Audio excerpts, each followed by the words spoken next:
काय आभाळ टच झालंय का? कशावरती रे? डोंगरावरती आभाळ टच झालंय. मग आता जायचं का आपण तिथे? मग आपल्याला पण आभाळाला टच करायला मिळेल. जायचं?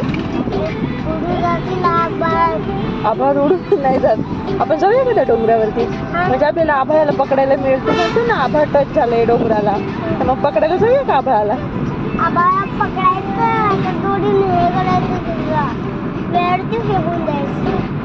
आभाळाला दोरीने पकडायचं आणि फेकून द्यायचं वरती. ते कोण करणार? तू करणार? तू स्ट्रॉंग आहेस. बरं, पण दोरी आहे का तुझ्याकडे?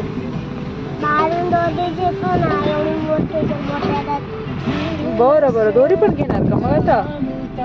बरं, छान आहे. पण मला तर जाऊशी वाटते. जायचं का? पण त्याच्यावर वाघ असतात, सिंह असतात, मग कसं करायचं?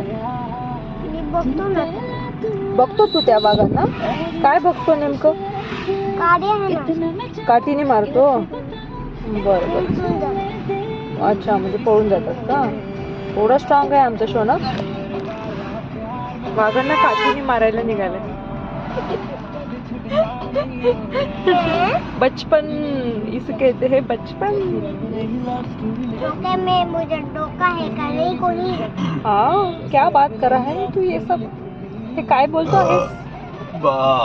किती सुंदर दिसतंय सोनू डोंगर. सगळ्यांना दाखवूया. धुकं डोंगर किती सुंदर दिसतंय बाळा. असं वाटतंय जावं तिथे, है ना, त्या टोकावरती डोंगराच्या, आणि तिथे जाऊन शांत मेडिटेशन करत बसावं, नाम जप करत बसावं, पांडुरंग पांडुरंग पांडुरंग म्हणत बसावं. सुंदर आहे रे सोनू.